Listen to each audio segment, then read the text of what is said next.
법무장관님, 네네. 아까 말씀드렸던 한동훈의 처남 진동균 검사의 후배 검사 성폭력 사건, 네. 그 사건이 조직적으로 어떻게 은폐되었는지를 말씀드리겠습니다. 당시에 대검은 부장하고 사이가 안 좋아서 나갔다. 당시에 남부지검은 소문이 와전되었다. 남부지검의 문찬석 2차장 검사는 그냥 본인이 좀 힘들어서 쉬고 싶어서 사직했다. 이렇게 조직적으로 은폐가 이루어졌습니다. 검찰 내에서 중대한 성폭력 비위가 일어났는데도 불구하고 검찰이 조직적으로 은폐한 사건입니다. 장관님. 그래서 검찰이 지금 성폭력 사건 수사를 말할 자격이 있는가? 그걸 되묻는 것입니다. 검찰에서 사건이 은폐된 사건이 이 사건뿐만이 아닙니다. 아까 존경하는 서영교 위원장님께서도 말씀하셨다시피 김학의 성폭력 사건은 보안 수사로 검찰이 은폐했습니다. 그 사건 봐주기 수사한 검사, 은폐한 검사 누구도 수사받고 처벌받지 않았습니다. 한동훈의 처남 진동균 검사의 후배 성폭력 사건에 대해서 봐주기 은폐한 검사 누구도 수사받고 처벌받지 않았습니다.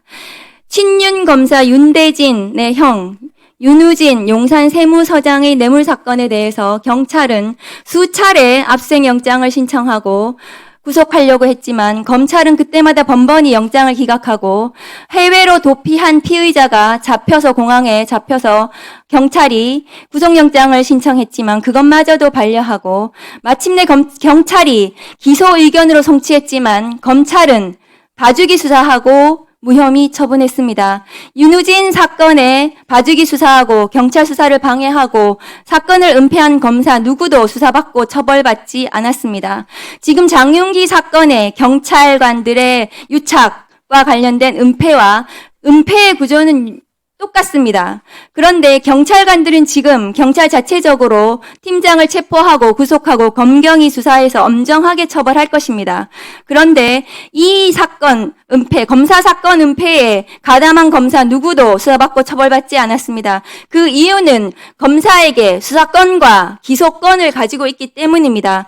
우리가 사건을 은폐하는 이 검사들에 대해서 우리가 그동안 너무나 많은 수사권 남용을 봐왔습니다. 그런데 장관님께서는 수사 개시권이 폐지됐기 때문에 앞으로 별건 수사, 표적 수사는 없다. 보안 수사로 그렇게 할 수 없다고 말씀을 하시는 것 같습니다. 그렇지 않습니다. 작년에 검찰 내에서 수사 개시한 사건, 인지 수사한 사건은 5,100건 정도 됩니다. 형사사건 140만 건 중에 5,000건의 수사 개시권을 폐지하더라도 139만 5천 건의 보안 수사권, 2차 수사권을 가진다면 그것은 수사 기소 분리가 아닙니다.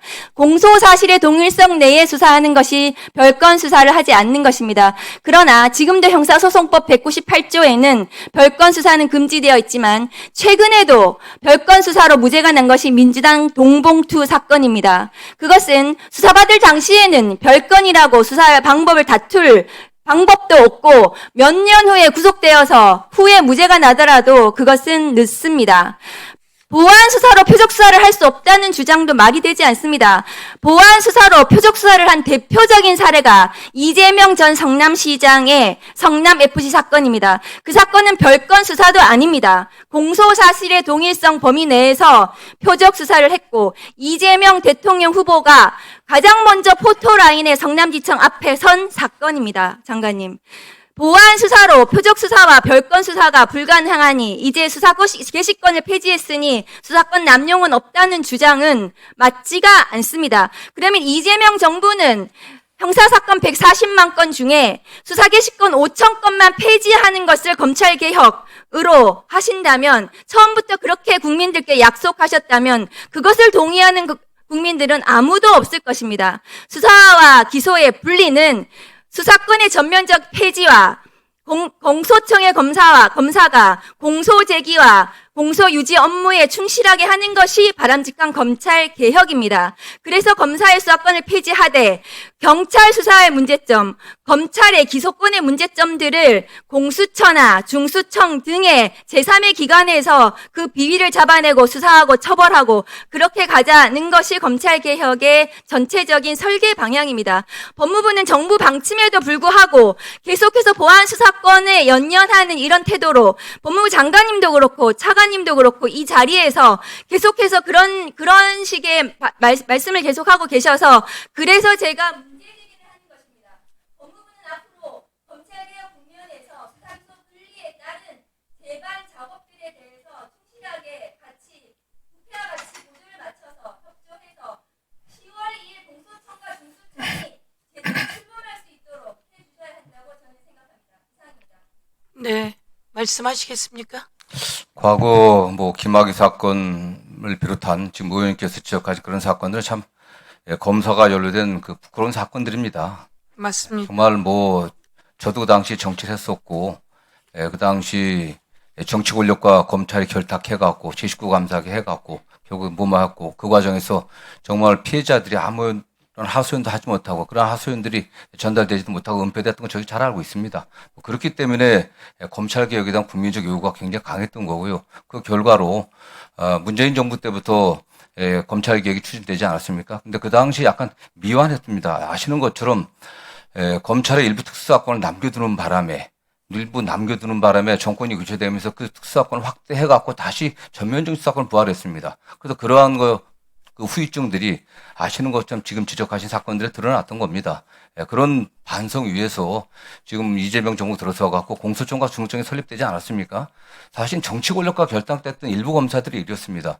저는 아까 의원님께서는 1%라고 얘기하지만 어쨌든 실제로 보안 수사 같은 경우는 그렇습니다. 저는 제가 단 한 번도 보안 수사가 필요하다는 얘기는 하진 않았습니다. 다만 그건 보안 수사 페이지를 전제로 한다고 하면 보다 철저하게 그 1%의 피해자가 없게 하는 게 검찰 제도가 존재하는 이유 아니겠습니까? 과거 정치 검찰들, 일부 일탈된 그 검사들의 권한 남용, 그 문제는 분명 이제는 저는 불가능하다고 생각합니다. 그 과정에서 검사를 수사하기 위해서 공수처가 설립됐는데 공수처가 제 역할을 하는 데 있어서 굉장히 부족하다고 생각하고 있습니다. 저는 이 차제에 정말 검찰의 비위에 관련해서 보다 엄정하게 조사할 수 있게 공수처의 권한이라든가 역할들 또 법적 미흡점들을 좀 보완해 주시고요.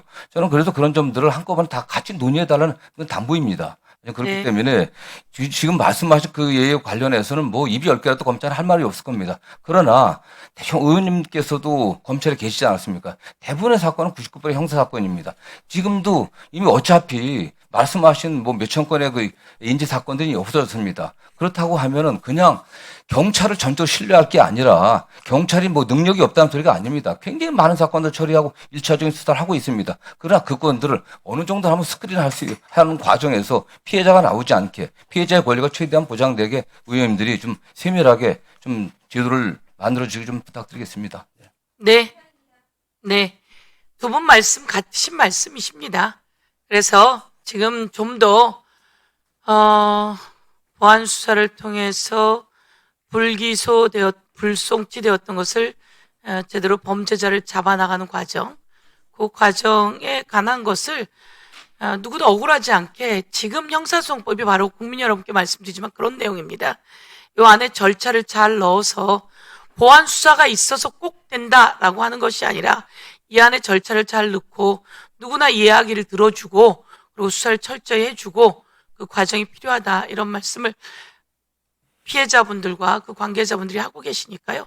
그런 내용을 철저히 잘 들어서 잘 보완해 나가게 해주시면 좋겠는데 그런데 자꾸 보안 수사 필요 이렇게 얘기가 나오니까 이 큰 검찰 개혁과 대한민국의 이 사법 정의를 만드는 과정 속에서 자꾸 발걸음이 엉키는 부분들이 있는 겁니다. 그래서 말씀처럼 그 내용을 잘 보완할 수 있는 절차를 만들어 나가면 좋겠습니다. 지금이 또한 기회입니다. 더 그 경찰을 견제하고 검찰도 견제하고 그렇게 갈 수 있게 나가면 좋겠습니다.